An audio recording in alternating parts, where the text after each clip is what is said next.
আমরা দেখেছি বিগত ফেসিবাদের আমলে এই প্রশাসন ব্যবস্থা কিভাবে ফেসিবাদকে তুষামতি করে চাটুকারিতা করে জনগণের বিরুদ্ধে দাঁড়িয়েছে। ইভেন মিডিয়ার মধ্যেও বিশাল ফেসিবাদের একটা প্রভাব ছিল, সেটা নিশ্চয়ই আপনারা স্বীকার করবেন। ইভেন শেখ হাসিনা নিজেও সেটা স্বীকার করবে যে তার আজকের এই পতনের পিছনে মূল যদি একটা টার্নিং পয়েন্ট হিসাব করা হয়, সেটা কিন্তু হচ্ছে মিডিয়ার যে ফেসিজম চর্চা ছিল সেখান থেকে। একেবারেই যদি আপনারা ঘটনাটা স্মরণে আনেন, যে প্রশ্ন করা হয়েছিল যে চাকরিতে যদি হচ্ছে একজন মুক্তিযোদ্ধা থাকে এবং হচ্ছে একজন রাজাকারের ছেলে থাকে, আপনি কাকে চাকরি দেবেন? তো সেখান থেকেই কিন্তু হচ্ছে এই আন্দোলনটা বুমেরাং হয়। মানে একজন সাংবাদিক কি পরিমাণ ফেসিবাদীর চিন্তা চেতনা লালন করতে পারলে এই ধরনের প্রশ্ন করতে পারে, সেটা আমরা দেখেছি বিগত আমলে। তো এই সবগুলো বিষয়ে আমরা স্টাডি করব, শুধুমাত্র হচ্ছে ম্যাজিস্ট্রেট বা সচিবালয় নয়, আরো যতগুলো জায়গা আছে প্রশাসন থেকে শুরু করে সাংস্কৃতিক বিভিন্ন অঙ্গন, সবগুলো জায়গায় আমরা জুলাই ঐক্যের পক্ষ থেকে এই কাজগুলো চলমান প্রসেসে রাখবো। ইভেন আমরা এটাও ভূয়সী প্রশংসা করি যে শুধুমাত্র ফেসিবাদী চর্চায় মিডিয়ায় ছিল তা না, বরং এই জুলাই আন্দোলনকে সাহসীভাবে জনগণের সামনে বিশেষণে তুলে ধরছে এইরকম দেশের পক্ষে সাংবাদিকও আলহামদুলিল্লাহ আমরা অনেক পেয়েছি। নিশ্চয়ই আমরা বিশ্বাস করি আজকে ওইখানে আপনাদের মধ্যে অনেকেই দেশের স্বার্থে এবং জনগণের সাথে দেশের এই গণ অভ্যুত্থানকে বিপ্লবে পরিণত করতে এবং এই গণ অভ্যুত্থানকে সার্থক করতে আপনারা নিশ্চয়ই আমাদের পাশে দাঁড়াবেন এবং সহযোগিতা করবেন। আমরা জানি আমরা কি পরিমাণ একটা রিস্ক নিয়ে, কি পরিমাণ বিপজ্জনক একটা কাজ আমরা করতে যাচ্ছি, কিন্তু আমরা এই জুলাই গণ অভ্যুত্থানকে কোনোভাবে ব্যর্থ হতে দিতে চাই না। সেই জন্যই আজকে আমরা এই দুঃসাহসিক একটা কাজ করতে যাচ্ছি। আশা করছি ইনশাআল্লাহ দেশের মানুষকে আমরা সাথে পাবো এবং আপনাদেরকে সাথে নিয়ে আমরা এই কাজগুলোকে সামনে এগিয়ে নিয়ে যাবো, আমরা আমাদের বিপ্লবকে সার্থক করে তুলবো ইনশাআল্লাহ। আমি আর কাল বিলম্ব না করে এই জুলাই আন্দোলনের সময় কোন থানায় কোন ম্যাজিস্ট্রেটের আন্ডারে ছিল, কতগুলো গুলি এখানে করা হয়েছে, সবগুলো নথিপত্র আমরা সংগ্রহ করতে পেরেছি। অনেকগুলো থানার ম্যাজিস্ট্রেটের আন্ডারে কতগুলো গুলি হয়েছে সেই তথ্যগুলো আমরা পাইনি। কেন? কারণ হচ্ছে এগুলো মুছে ফেলা হয়েছে বা সেই নথিগুলো সংগ্রহ করা হয়নি। কিন্তু আমরা খুবই সেনসিটিভ অনেকগুলো অ্যানালাইসিস বা হচ্ছে ইনফরমেশন আমরা এখানে সংগ্রহ করেছি। আমি সেগুলো পেশ করছি আপনাদের সামনে, আবার হচ্ছে সফট কপিটা দিয়ে দেওয়া হবে। জনাব উজ্জ্বল কুমার হালদার, বিজ্ঞ এক্সিকিউটিভ ম্যাজিস্ট্রেট, সিনিয়র সহকারী কমিশনার, জেলা প্রশাসকের কার্যালয়, ঢাকা। ওনার ফোন নাম্বার সহ এখানে দেওয়া আছে। ওনার সাথে ছিলেন 18 তারিখে ল্যান্স নায়ক মুস্তফা এবং 7 রাউন্ড এসএমজি গুলির ছোড়া হয়েছে একটা রাইফেল থেকে সকাল 8টা থেকে দুপুর 1টার মধ্যে যাত্রাবাড়ি এলাকায়। এই ইনফরমেশনটা আমরা এখানে পেয়েছি। তারপরে প্রত্যেকটা এলাকা কয়টা থেকে কয়টার মধ্যে ওনারা অবস্থান করেছেন এই তালিকাগুলো এখানে আছে।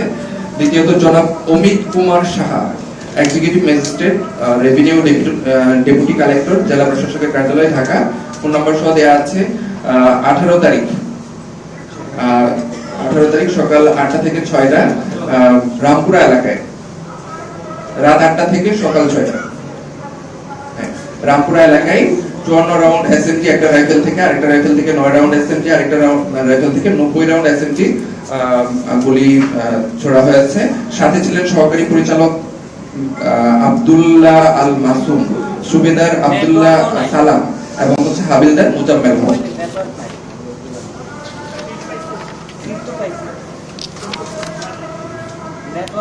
মতিঝিল আরামবাগ এলাকায় ছিলেন জনাব শামসুজ্জাহান কনক, এক্সিকিউটিভ ম্যাজিস্ট্রেট, সিনিয়র সহকারী কমিশনার। এখানে ওনার ওই এলাকাতে অবস্থান করেছেন। ওই এলাকায় আমরা জানি নৃশংস হত্যাকাণ্ড পরিচালনা হয়েছে, কিন্তু রাইফেল থেকে কত গুলি ছোড়া হয়েছে সেই তথ্যটা আমরা পাইনি। জনাব Sunia Hossain Jisan, executive magistrate, senior সহকারী কমিশনার, জেলা প্রশাসকের কার্যালয়, ঢাকা। 19 তারিখে সকাল 8টা থেকে দুপুর 1টা পর্যন্ত রামপুরের টিভি ভবন এলাকায় বিভিন্ন রাইফেল থেকে অনেকগুলো গুলি ছোড়া হয়েছে।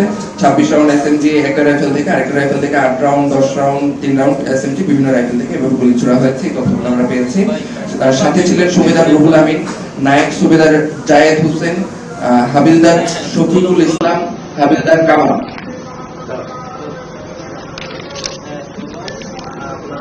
সাথে আরো ছিলেন নায়েক দেলওয়ার হোসেন, নায়েক রেজাউল, নায়েক আলমগীর, লেন্স নায়েক মুস্তফা, হাবিলদার শফিকুল ইসলাম, নায়েক শেখ শহীদ আল মামুন।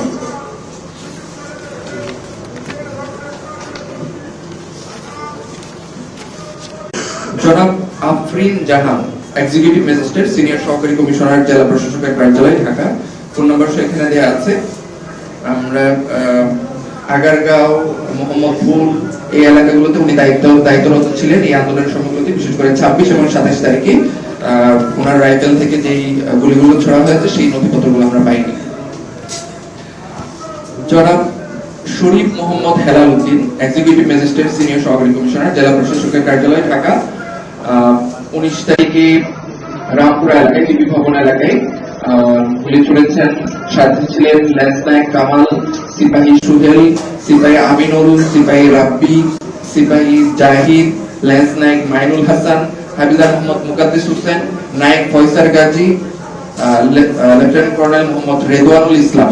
বিভিন্ন রাইফেল থেকে 12 round RFL, 7 round RFL, 5 round RFL, এরকম ভাবে বিভিন্ন রাইফেল থেকে অনেকগুলো 29 রাউন্ড এসএমজি, 17 রাউন্ড এসএমজি, বিভিন্ন রাইফেল থেকে এরকম গুলি ছোড়া হয়েছে। এই তথ্যগুলো আমরা সংগ্রহ করতে পেরেছি।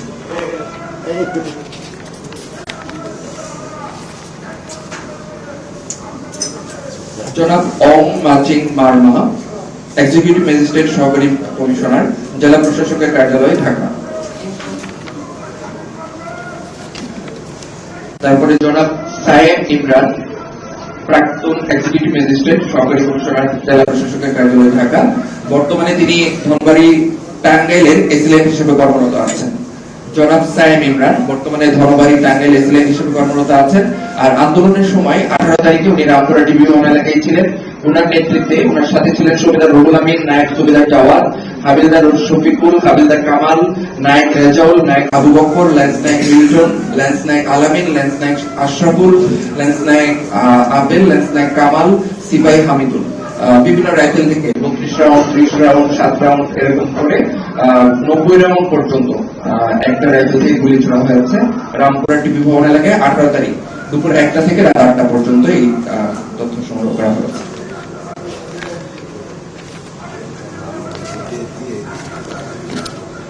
জনাব সাদিয়া আক্তার বর্তমানে নারায়ণগঞ্জ সদরে এসিলেন্ট হিসেবে কর্মরত আছেন। আন্দোলনের সময় উনি ছিলেন এক্সিকিউটিভ ম্যাজিস্ট্রেট, সহকারী কমিশনার, জেলা প্রশাসকের কার্যালয়, ঢাকা। দায়িত্ব ওনার আন্ডারে হচ্ছে 22 তারিখ এবং 23 তারিখে হচ্ছে ওনার দায়িত্বরত অবস্থায় ছিল, যে জায়গাগুলোতে আন্দোলনের সময় নৃশংস হত্যাকাণ্ড পরিচালনা করা হয়েছে, কিন্তু নথিগুলো হচ্ছে মুছে ফেলা হয়েছে, আমরা নথিগুলো সংগ্রহ করতে পারি। জনাব মাহমুদুল হাসান রাসেল, এক্সিকিউটিভ ম্যাজিস্ট্রেট, সহকারী কমিশনার, ভূমি, মোহাম্মদপুর এলাকায় উনি দায়িত্বরত ছিলেন। এখানে আমরা নথি সংগ্রহ করতে পারিনি। তারপরে জনাব মোহাম্মদ জাকির হোসেন, এক্সিকিউটিভ ম্যাজিস্ট্রেট, সহকারী কমিশনার, ধানমন্ডি রাজস্ব, ঢাকা।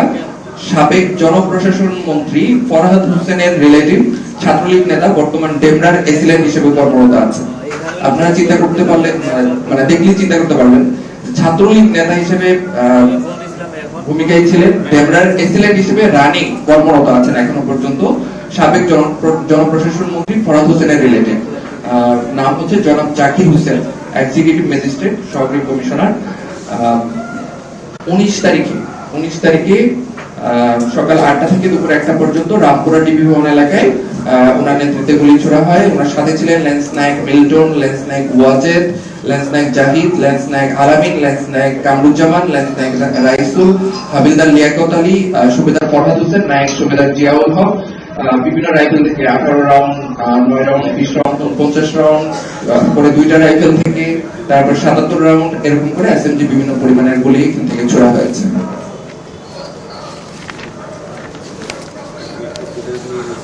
জনাব শাইখা সুলতানা, এক্সিকিউটিভ ম্যাজিস্ট্রেট, সহকারী কমিশনার, বর্তমানে শিবচর মাদারীপুরে এসিলেন্ট হিসেবে কর্মরত আছেন।